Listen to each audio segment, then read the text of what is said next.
Welcome, Martin. Thank you. I should tell the audience that you came first ahead of a very competitive field. Many congratulations. How does it feel to be the winner of this award?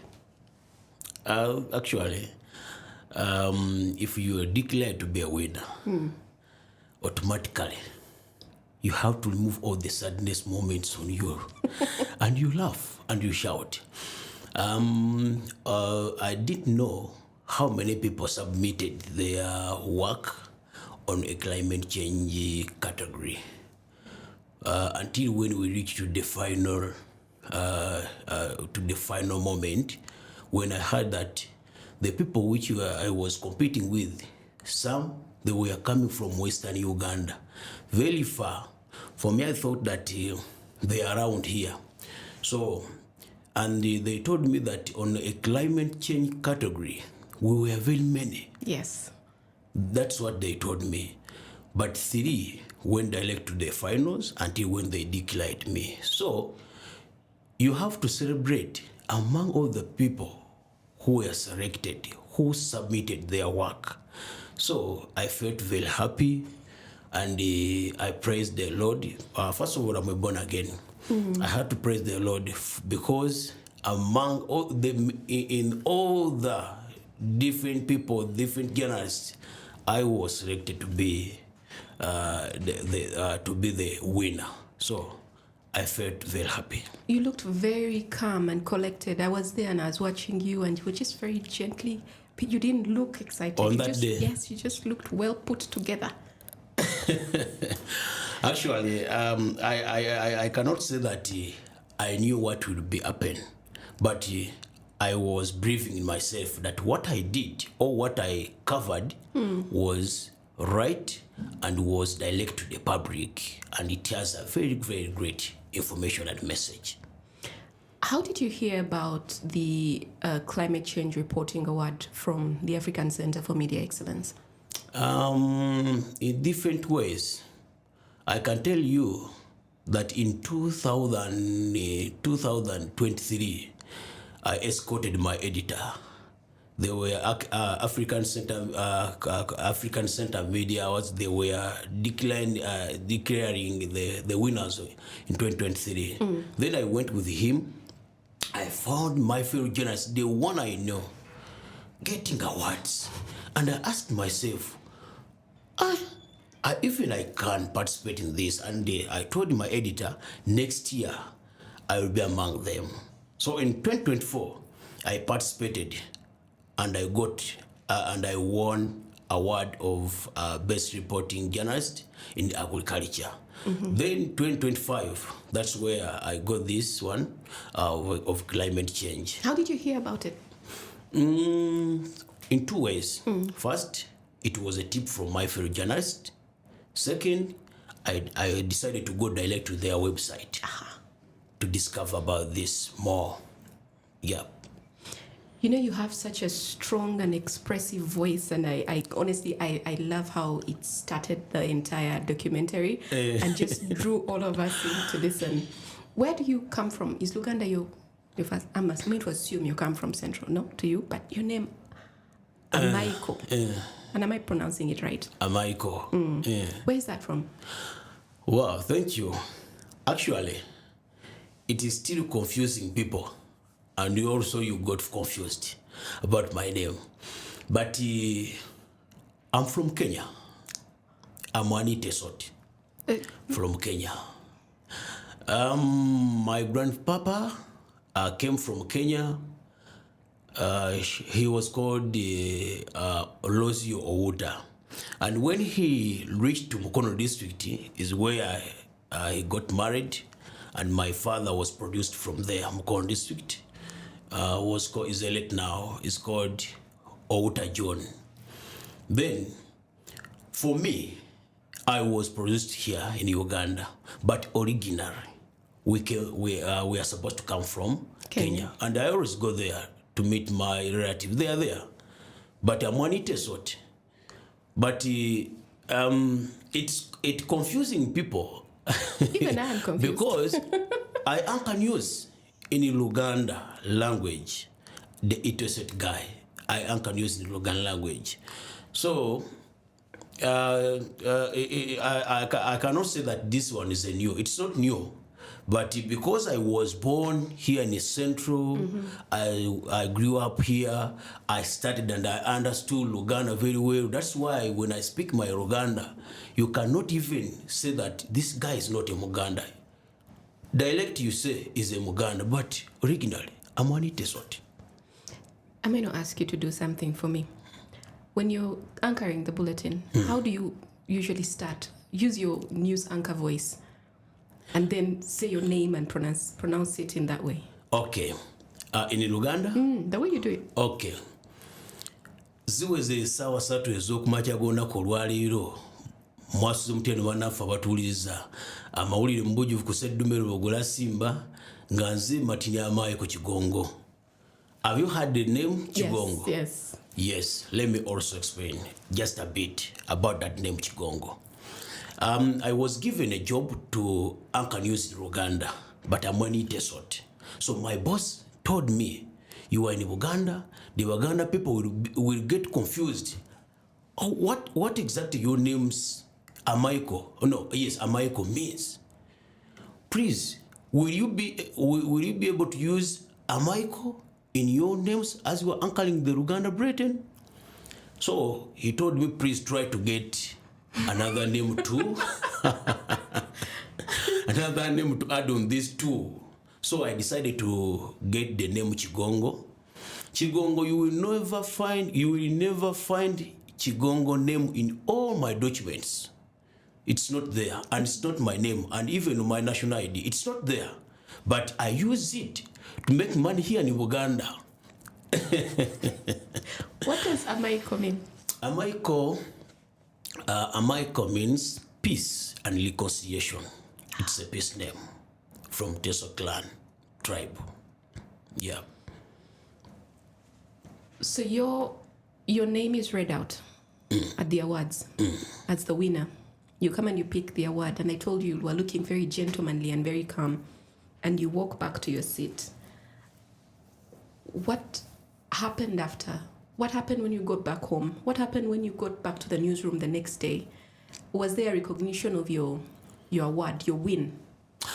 Actually, there was a lot of recognitions in different people. First of all, my relatives, some of my relatives, were following all the event as it was going on.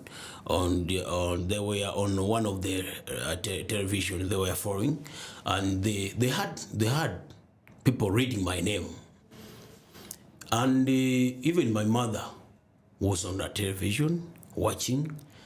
Even my colleagues, my workmates, they were there. So at the time they mentioned out my name, I went there, I picked the award, I came back to sit. Then calls started congratulating me. And as you know, if you get something new in your life, you post it. I did it very immediate to post everywhere the way as I'm celebrating. That is a milestone in life. If they recognize you, if they appreciate you after doing something, it is a milestone. What was your documentary about? My documentary is about climate change, there's environment, and even also trying to put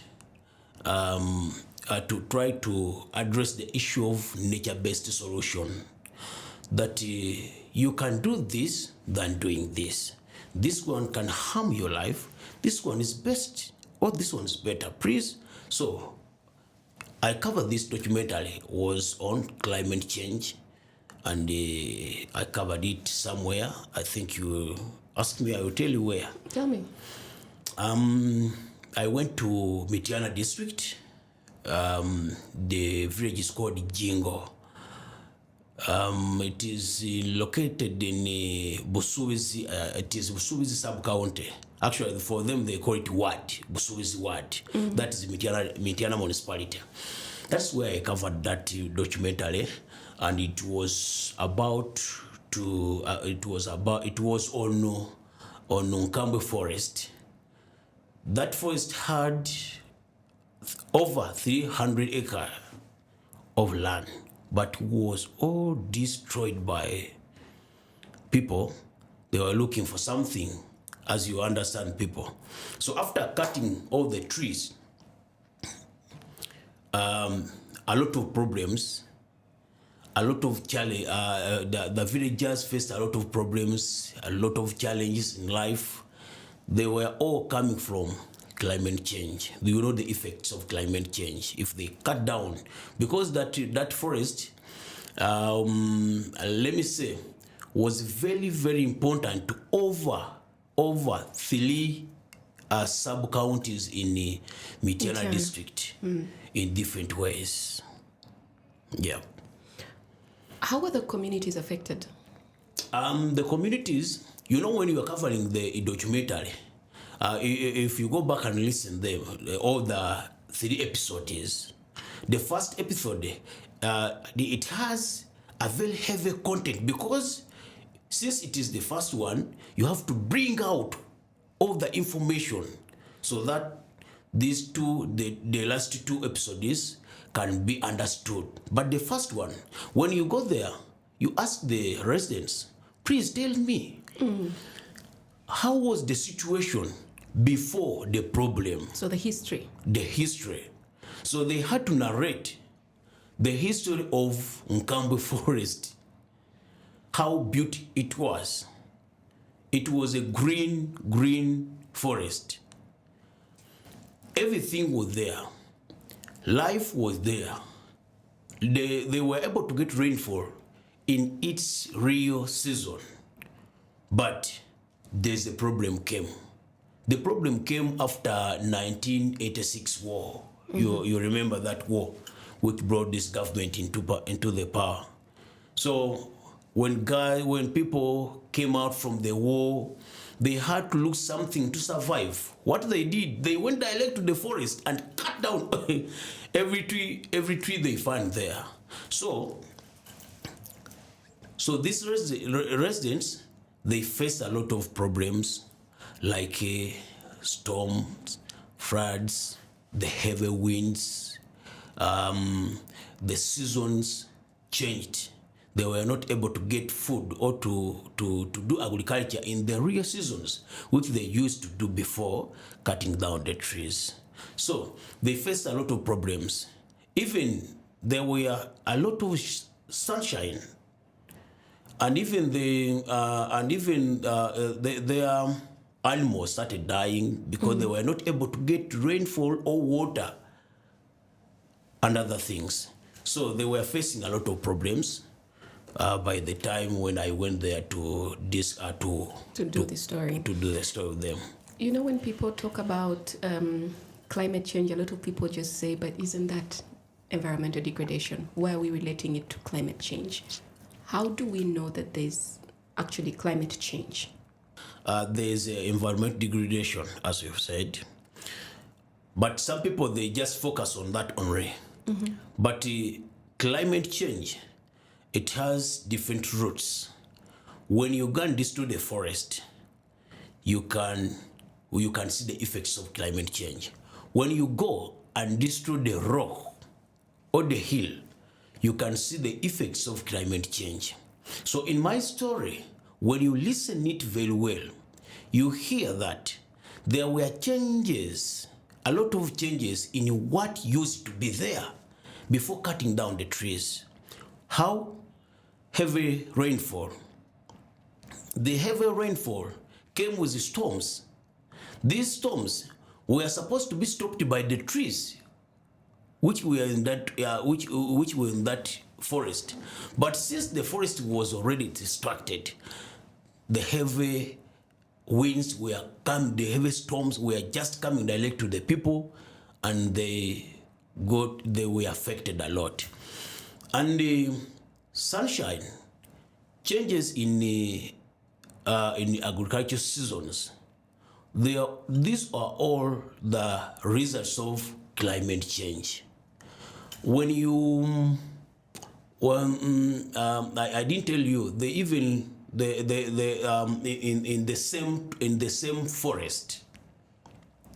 There were rivers which were crossing to a forest.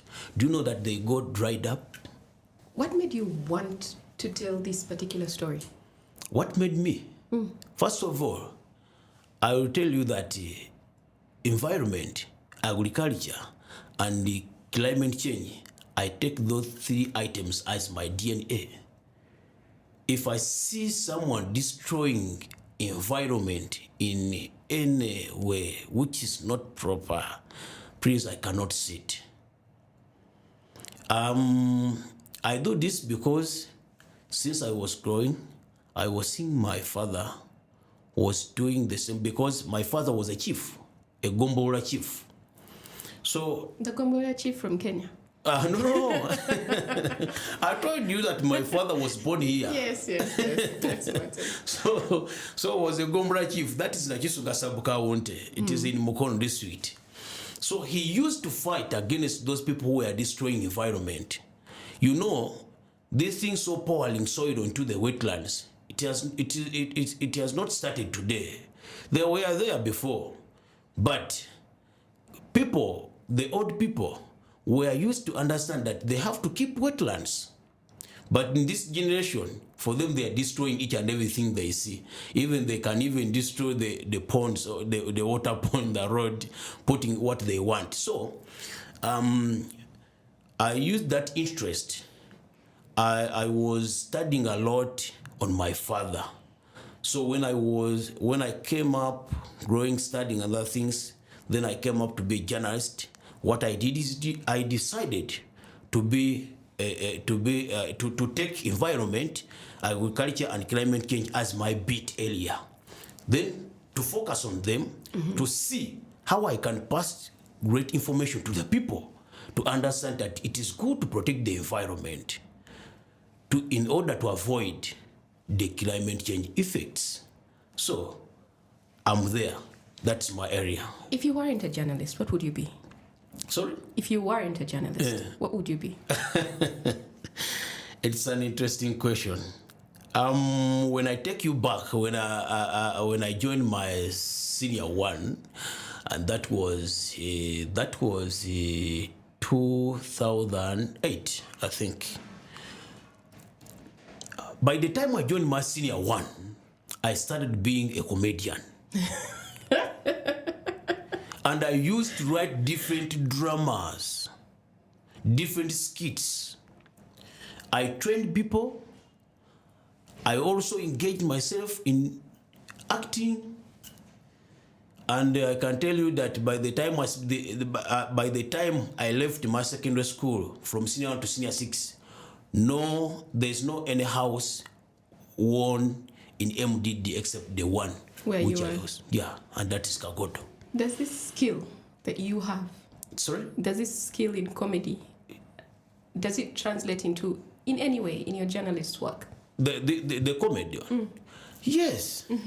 Because, okay, you have diverted him from there. Okay, let me first answer this one. Yeah, it has helped me. How? When you go, like when I went to Jingo to cover story, please, if you go there to the villagers and you are gentle, those guys, they cannot give you their ears. They cannot listen to you. You have to be creative and put something which will bring them together, which will bring them near you.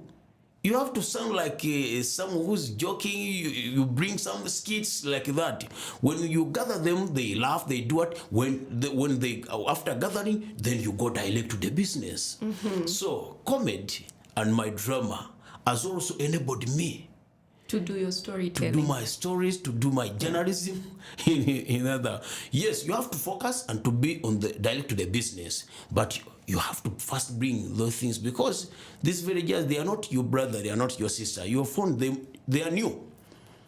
They see you as a new person, and you see them as new people to you. So you have to bring something which is very interesting. And also you're taking them away from their business, from their work. That's true. Yeah, so you must bringing value to them. Yeah, that is true.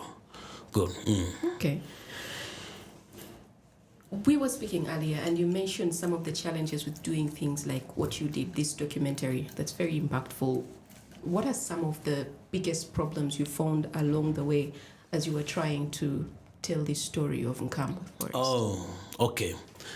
You just say that what are the challenges you find when you are covering documentaries? When you are covering this particular one? The particular.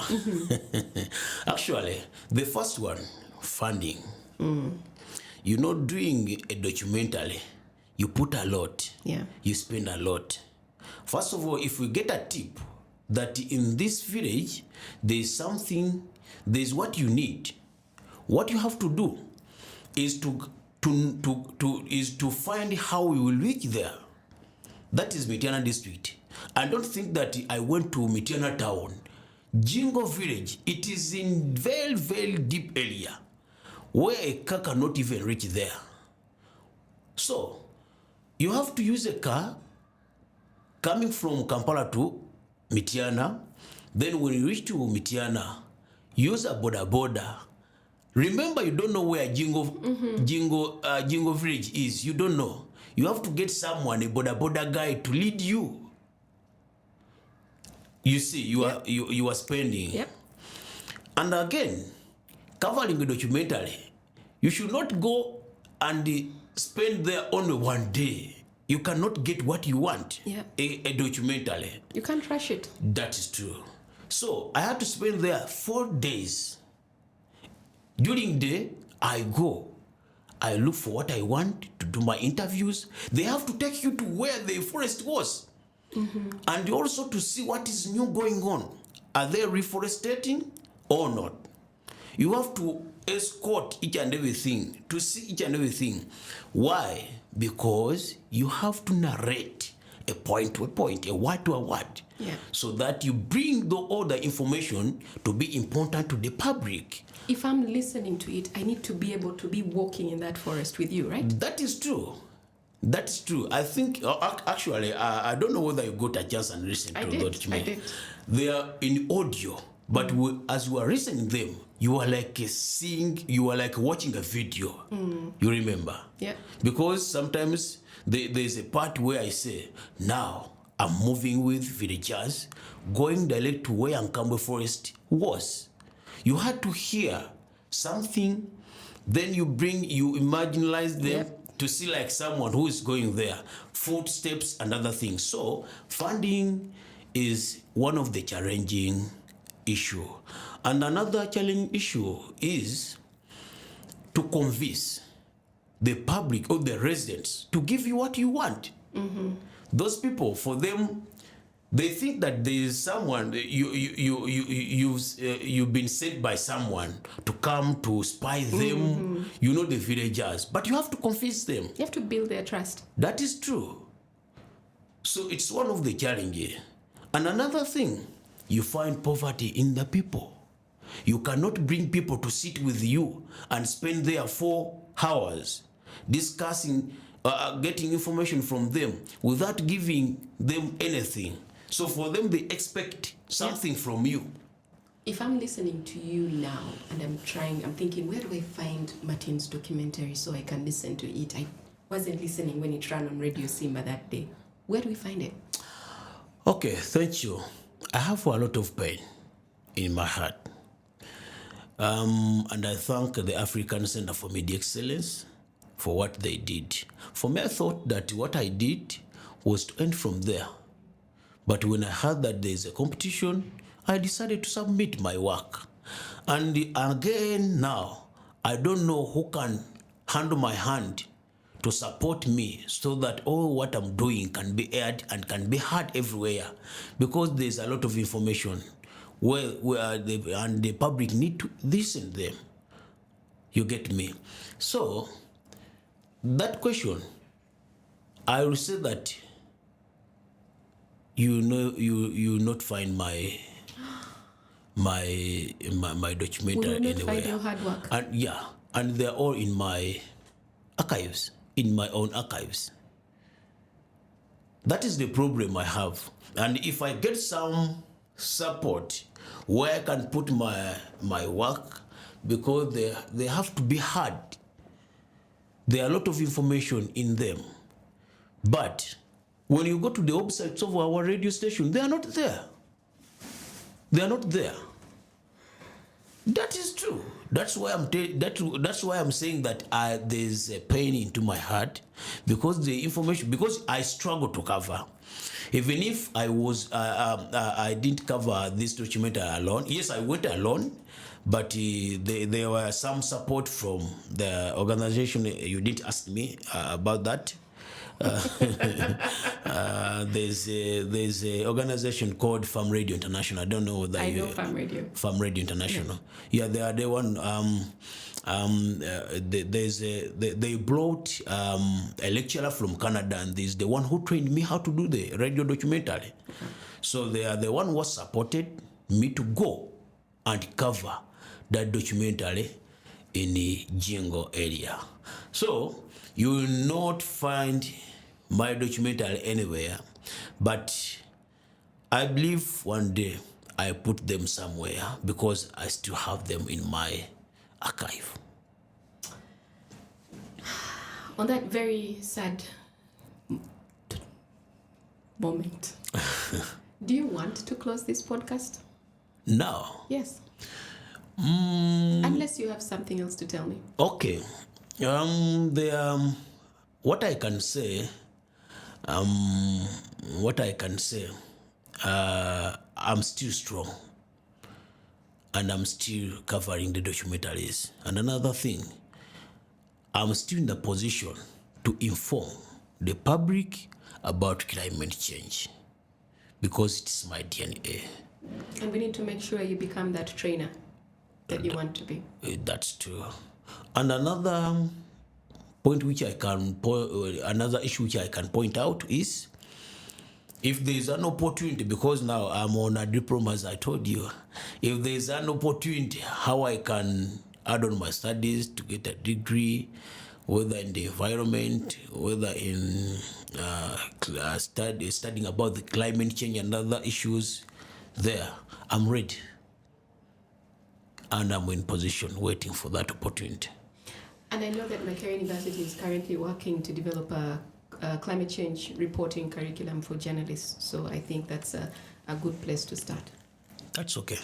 Thank you so much, Martin, for taking the time to speak with me. You're welcome. It's been a pleasure to host you and hear you and see you in person. Good.